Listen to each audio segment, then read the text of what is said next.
I hope you enjoyed that episode of Women's Health Unplugged. My goal is to help you feel more confident about your health. Please remember that what we talked about today in the podcast does not constitute medical advice, nor was a doctor-patient relationship formed. If you have questions about your healthcare or about how today's topic pertains to you, please take it up with your family doctor, your specialist, or someone on your health team.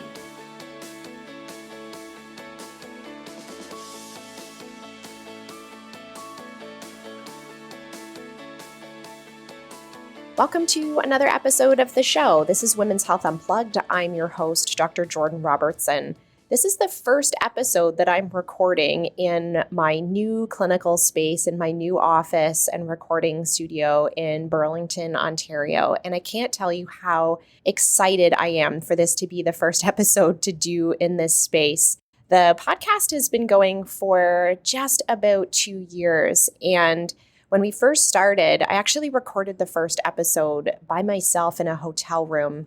While I was at a conference, I had decided that I wanted to record a podcast, or I wanted to do a podcast, and I recorded an episode about the challenges in research and integrative medicine. I poured my heart into this little episode and put it up on the internet, went to bed, and when I woke up in the morning, it had been downloaded over 1,000 times. And I remember in that moment realizing how impactful podcasting can be and just how important this reach is in letting women in on what real good, solid understanding and research of integrative health actually looks like. It helped sort of solidify my commitment to wanting to do this project for us, for you, and for me. And we've grown a lot since that very first couple of episodes where it was hard for me to get my footing at the beginning. I've spent a lot of my career teaching clinicians, and obviously a lot of my career working one-on-one with patients, but to try and share information that was going to become accessible for women to be able to use. That's something that we've been trying to refine over especially the last year. So we had a bit of a rocky start at the beginning where I really didn't know who I was talking to, whether I was talking to clinicians or whether I was talking to the public. And we've pivoted in the last year. We've pivoted with the Women's Health Unplugged rebrand. We were called something else before that. And, have shifted the focus to be about you, to be about women who want to learn more about their health, who want trustworthy, research-based information, integrative care. And since last March, we have done a really amazing job of reaching thousands and thousands of women who are tuning in every week to hear these tidbits about their health and to learn how to advance themselves from, learning about how to be properly assessed and diagnosed for their condition, to thinking differently about their life and their goals and the balance or lack of balance that we have as women. So I feel like this is such a cool moment because I'm sitting at my desk, I'm staring at the logo of the podcast on the wall in my beautifully, brightly, natural light lit office. I can't tell you how proud I am for us to have got to this moment where the podcast has just been listened to by so many women all across the world. And so I thank you for being part of that journey with me. I also want to invite you to become a member of one of my Facebook groups. It's a public group for women to connect with me a little bit deeper, to be able to post and ask your questions. We often are looking for sort of Q&A type podcast material, and I would love if you connected with us there. It's Women's Health Unplugged. We'll put the link for it in the show notes. That's a little bit more of a personal and intimate way that we can connect, and I can actually answer some of those questions right in the group. So I'd love if you met us over there. Today's topic is kind of a cool one because I want to dive in on the association between vitamin D deficiency, and PMS.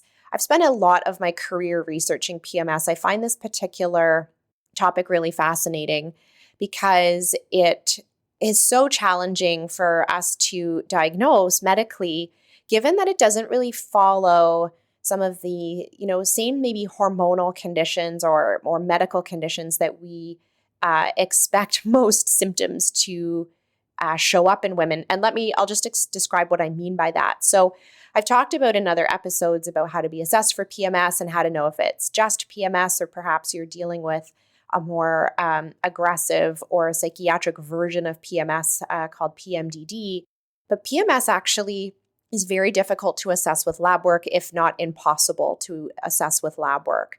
So if we line up 100 women's lab reports and look at the levels of estrogen and progesterone that are in her body at any given time during her cycle, we can't actually point to that lab work and say who has PMS without a shadow of a doubt. So, I think you'll often see information online that discusses hormones, estrogen and progesterone, as being either very good or very bad, right? We like that, right? We like in integrative health or in the natural health and healing world, we like to point our fingers at things and say that something needs to be decreased or banished or elevated or regulated or detoxified from.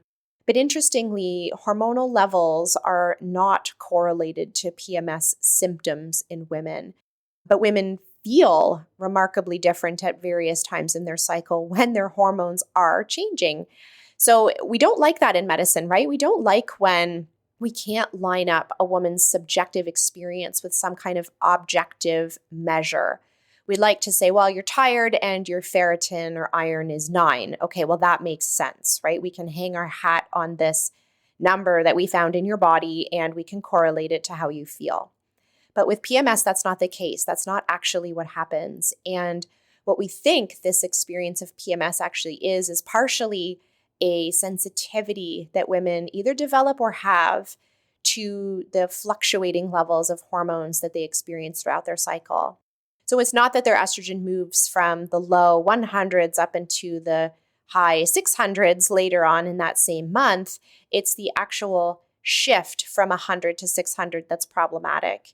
It's not that progesterone levels, which are relatively low or almost even undetectable at the first half of your cycle, so from say day 1 to day 14, it's not that those levels are low and then, the following couple of days and into those last couple of weeks that those levels are high, where we expect it to be 30, 40, 60, 70 on your lab work.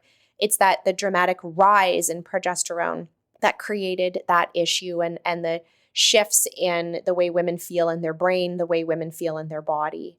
And so, but the actual crude number doesn't matter, right? So we can't test a woman and say, well, that makes sense. Your progesterone is 50. Of course, you feel terrible, right? Or, oh, your estrogen is, 600. Of course, you feel terrible.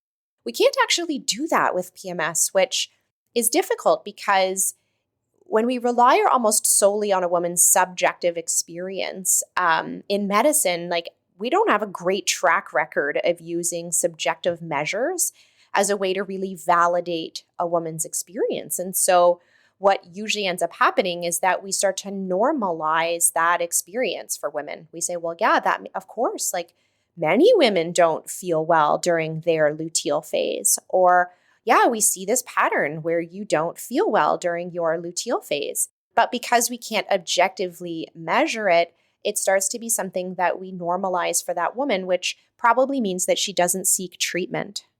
And I've talked in other episodes about how, this exact problem. But today I actually want to dive deep on a objective measurement, being vitamin D testing, and the impact that may have on a woman's PMS experience and how we may want to look at vitamin D as a therapeutic tool to help support women with PMS. Now, when we talk about things in the podcast, absolutely, you need to have this conversation with someone on your health team who has the ability to test you, the ability to support you, prescribe, and then monitor your treatment. Where I live in Ontario, vitamin D doses that we're going to discuss in this podcast episode are actually a prescription for most jurisdictions. Public health has made some kind of recommendation about vitamin D support, but we're going to talk about how that may not be an appropriate way to treat women, especially if they have PMS. So by no means is the purpose of this episode for you to take that information and to self-diagnose and self-prescribe. That's not the purpose of this episode today. The purpose is to help you be able to advocate for this type of testing in your own health and to also understand and recognize the importance of pursuing this as part of your treatment plan with your provider, whoever that is. Vitamin D testing, at least in the jurisdiction I live in, is not covered by the public health screening. Patients have to pay out of pocket to get assessed for vitamin D. And sometimes when that happens, it undervalues the test, right? Because I think we could logically see in our mind, well, like, wouldn't we pay for it as part of our public health if it was such an important thing to do? And where I live and in many other jurisdictions, we've stopped testing vitamin D because where we live, based on the globe, we can kind of make an assumption, and we're not wrong, that the vast majority of the public at any given time is actually vitamin D deficient. And so we wouldn't consider doing lab work if we always knew what the answer was going to be, right? So if we always knew that the answer was you're deficient, then maybe that means that we need to place less emphasis on the actual test, right? Because we already know what the answer is. The problem is that we've stopped testing people en masse to look for vitamin D deficiency, and yet have backed that up with a recommendation that actually falls short of supporting most patients. So I'm going to use Ontario, Canada as an example, but you're going to want to look into this wherever you live. We don't test women for vitamin D deficiency based on the fact that 9 out of 10 of you, or maybe even 10 out of 10 of you, are already vitamin D deficient. And yet the public health recommendation is to take 1,000 international units per day. There are many circumstances where that recommendation doesn't actually treat or fix the level of deficiency that you have. It's different if your lab work showed that you had, 68 nanomoles per liter of vitamin D and we wanted you to have 70. Perhaps using the public health recommended doses would actually get you there, right? We're 2 points shy of what their goal is for you. But in my clinical practice, when we test vitamin D, it's not very common that we would see patients hovering in and around 3 or 4 points from their target. They're often many, many points away from their target, sometimes having a vitamin D status of 30 nanomoles per liter or 40 nanomoles per liter or 50 nanomoles per liter, when the current reference range actually shoots for something above 75. I would argue that that's probably not an okay number either. And in a lot of the research, especially the fertility research, we actually want to see numbers closer to 100 or 120. So we've got a problem where we're not testing women. We assume they're deficient, but the treatment that we're offering them actually isn't enough to help support them. And so when I want you to listen to this episode, the goal of this is to help convince you or to help you advocate to have your vitamin D levels tested, even if you need to pay out of pocket for them. I would say that the $30 or $40 to pay for a vitamin D test wherever you live, maybe it's more than that, but for argument's sake, the $30 or $40 that you would pay for a vitamin D test could be blowing the doors open on us understanding your PMS experience and offer you a treatment solution that is much less expensive than the cost of having PMS, which if you have severe PMS, our cost is really high, meaning lost work days, lost productivity, and relationship distress. But also the costs and lab tests that I watch women, the cost of lab tests and treatment, that I watch women pursue online are hundreds and sometimes thousands of dollars more than a vitamin D test.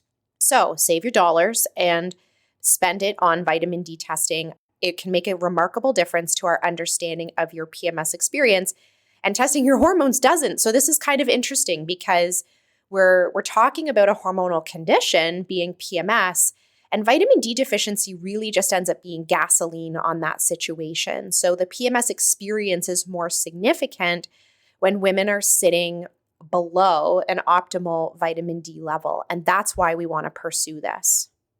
Testing vitamin D has come under some scrutiny, and mostly because it actually can be a reflection of something else, right? So where do we get vitamin D? Well, we get it outside in the sun. And what do people do when they're outside in the sun? They're often exercising. So in other areas of medicine, cancer research specifically, it's hard for us to tease out the difference between the importance and role of vitamin D or the way that we get vitamin D. So exercise is this, outdoor exercise specifically, is this confounding factor when we're looking at a woman's vitamin D status.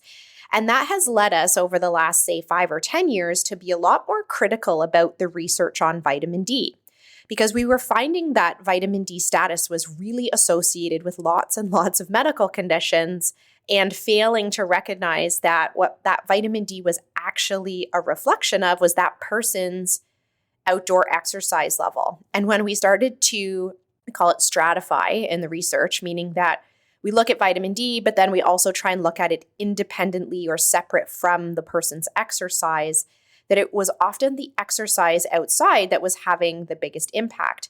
And the reason we realized this is because giving vitamin D in these medical conditions wasn't necessarily making the patients any better, right? And so there are some studies looking at blood sugar regulation. This is maybe the best example, that show if we give vitamin D, there's certain things about diabetes that get better if we give vitamin D, but not as much as we would expect given how correlated vitamin D deficiency is with diabetes. So patients who are diabetic have really, really low vitamin D. And so you would think like, okay, this makes sense. If we give vitamin D, maybe their diabetes gets better. But two things were actually getting in the way of that understanding. One is that their low vitamin D was partly a reflection on their lack of outdoor exercise. And so fixing the number didn't actually make them any better. The second is that when patients sit above their ideal body weight, their vitamin D levels are lower, even if they've had taken vitamin D, even if they have done outdoor exercise. And so the research on vitamin D has started to get a lot more critical. And rather than us saying, this is a wonder vitamin/hormone that is deficient in every medical condition and should be given in every medical condition, we started to be a lot more critical about it in the medical literature for good reason, right? Because if what we're actually talking about for most medical conditions is outdoor exercise, us giving vitamin D is not going to fix it. Now, PMS is an exception to this. So we see in women who have PMS that their vitamin D levels are low. And that probably is partly related to the lack of outdoor exercise, right? And we know that exercise improves PMS. And so we're not going to not recommend that women do outdoor exercise for their PMS, except vitamin D uniquely, when we give it to women who have PMS, even if we don't make them go outside and we don't make them exercise, their PMS symptoms actually get better. And so having like all of those things be true actually starts to help us close the loop as far as our understanding that vitamin D actually is playing a really significant role in a woman's PMS experience. So the logic there being, the lower your vitamin D levels are, the worse your PMS is. If we give vitamin D to women, their PMS gets better. So contrasting that to what I was just explaining about the diabetic patients, we know that diabetic patients have low vitamin D, but we gave them vitamin D and not a lot about their condition actually improved. So it wasn't the vitamin D that was the problem per se, it's the fact that they weren't exercising outside. But for women with PMS, if we fix their vitamin D status, their PMS actually gets better. And there are even research studies that give vitamin D to women who don't have vitamin D deficiency, and their PMS symptoms also get better. So this is actually a completely different way of looking at supporting vitamin D levels and vitamin D deficiency, which is contrasted like in other research. So if you talk to your practitioner about vitamin D testing and they say, well, vitamin D testing doesn't matter, it's actually a reflection of your outdoor exercise, this is that circumstance where that's not the case. Or, said in a different way, we should be fixing and giving you vitamin D for your PMS. Doesn't matter whether or not you're exercising outside or not. We don't want women to walk around with vitamin D deficiency, especially if they struggle with PMS. And we would have the absolute expectation that her PMS is going to get better if we give her vitamin D. So I think what I want you to mostly come away with this conversation with knowledge about is that your vitamin D status matters as a woman. And I can probably list 15 or 20, really important women's health conditions where vitamin D has been implicated to worsen your symptoms, to worsen the progression of your condition, whether we're talking about PCOS, whether we're talking about endometriosis, whether we're talking about fertility and miscarriage. Vitamin D has been flagged to be correlated with a lot of women's health conditions, and PMS is no different. And I really want you to come away with this understanding for how important that number is. We don't all respond to vitamin D the same way.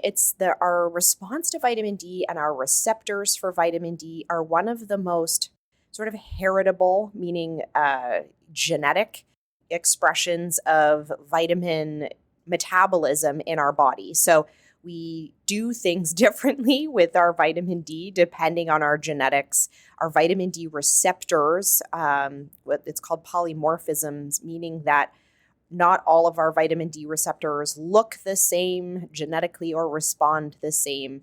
And so it's hard for us to make blanket statements about vitamin D. We cannot tell what your vitamin D status is just by looking at you.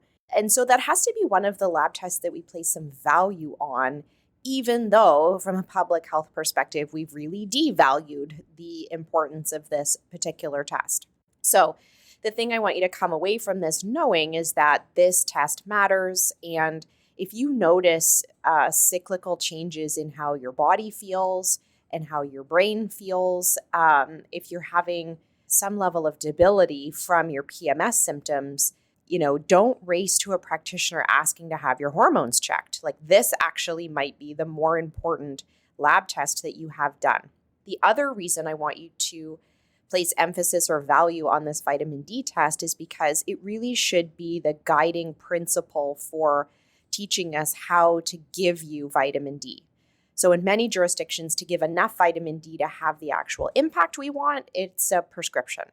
And so that means that you require a practitioner in order to guide you in dosing, but also to follow you and monitor it. You can't just take high levels of vitamin D indefinitely. And this is definitely one of those supplements that I find that patients have self-prescribed and have self-prescribed in heroic doses because it's, in air quotes, important or vital, or I've heard lots of good things about vitamin D. And so they end up taking high levels of vitamin D unmonitored for a long time because you can get low doses of vitamin D over the counter.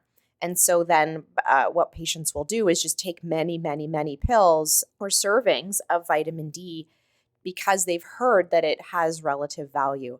But like I said, I can't tell just by looking at you if you're vitamin D deficient. I also can't tell by looking at you if you have taken too much vitamin D. And so this really is something that should be monitored. Vitamin D is a lipid soluble or fat soluble vitamin, which does mean that we store it. For the most part, if patients are quite deficient on their lab work, they need some kind of recovery strategy, and taking low dose vitamin D won't have an impact. There's actually studies on using vitamin D for PMS that show no impact. And when we look at the actual intervention that they used, they barely gave the women any vitamin D. They gave them like 200 units a day. Public health recommends more than that already. And so you can see why that particular study wasn't very effective. But you can't just take high levels of vitamin D unmonitored indefinitely without having someone go through your lab work, because for one woman, taking 10,000 units is going to have a really profound impact on her levels, right? Based on her genetics, her body weight, all the things that influence vitamin D status. Whereas another woman may take 10,000 units and have no effect on her blood work. So this really is something that you need to do in conjunction with your practitioner. And so the thing I want you to kind of take away from this episode is that your vitamin D status is super important, and I want you to place some value and emphasis on testing it. The studies that have used vitamin D for PMS have often used quite heroic dosing. And the reason is because they're short. So they don't give them these, big doses of vitamin D indefinitely forever, or for even 6 months. Quite often they are trying to have some kind of positive impact in the participants or the women who are in the trial over a period of about 2 months or 3 months. And so the amount of vitamin D that they give them is to help recover their deficiencies and get them back into sort of that like normal status. So they're often using really high doses, like 50,000 units. There's one study that uses 200,000 units over the course of a month. Again, this is something that needs to be done supervised, right? But you can see why taking the public health recommended doses, if you're deficient, may not give you the kind of impact you want. When we're studying vitamin D for PMS, we are giving like really seriously high doses for it. In the last couple of years, there have been a couple of what we call review articles where they have pooled the research or science from multiple articles together to try and understand like an average, right? It kind of tries to understand the average thoughts about all of these studies.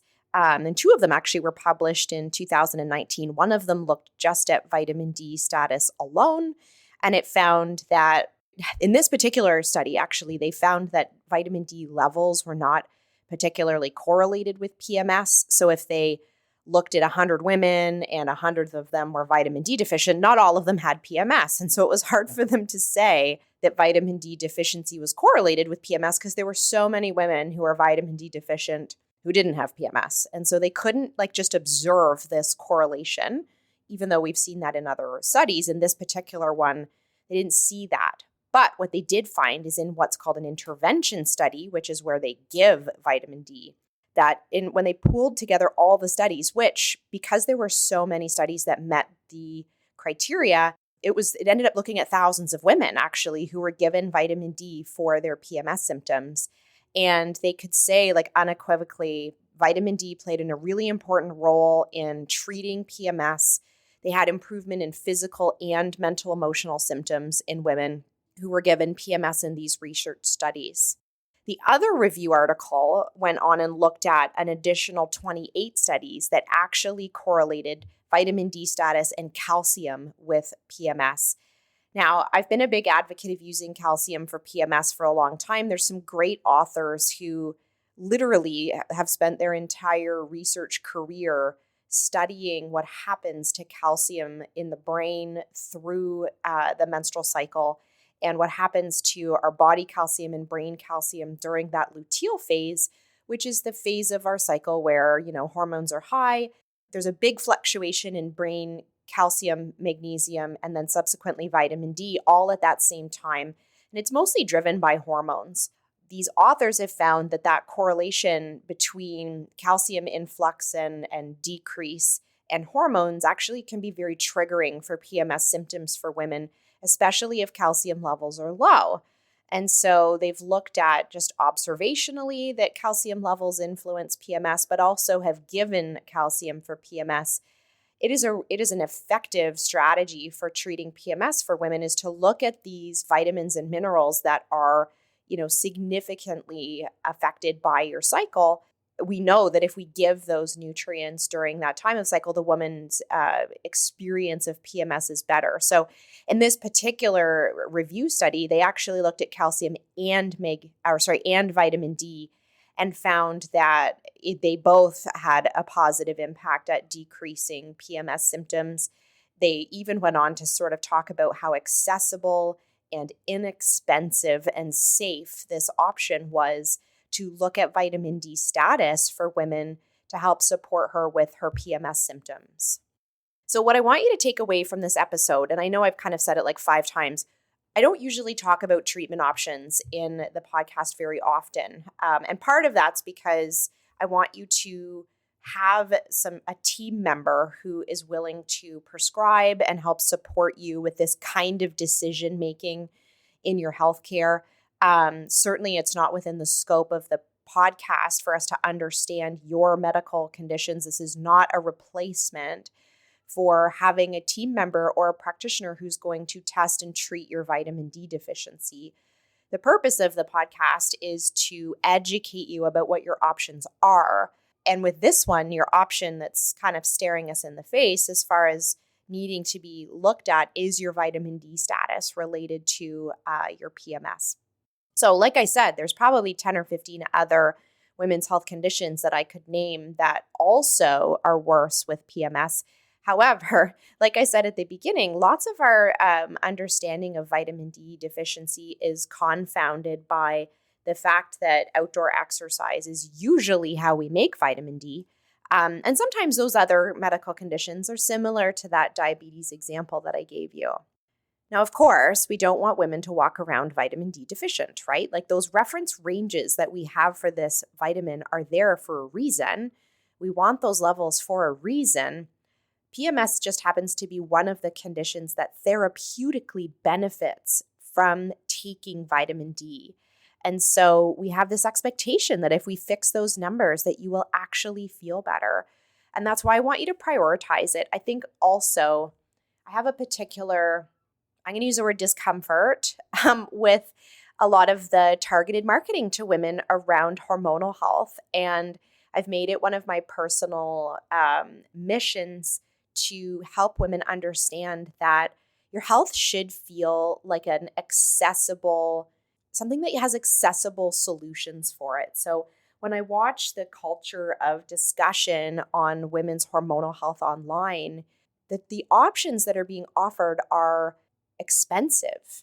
They are extreme, right? They imply that that this is so complicated that it's above your ability to understand it. And that's just not true, right? I want to distill it down to you understanding what is good quality health information and how to prioritize what you're going to seek as far as solutions. So for 30, maybe even $60, right, depending on where you live, to have your vitamin D tested really pales in cost. It pales in, it's certainly more accessible lab test or option.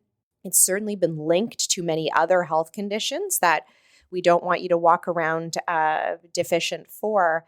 This is something that is so simple and so easy and so accessible and so easily treated that it really needs to be high on your priority list for how you pursue treatment for your hormonal health. And if this is not offered as one of the very first solutions to look at for your PMS, I would really think more critically about where you're consuming that information from, because this is such a simple solution and has evidence that it's so powerful for helping women recover their PMS symptoms.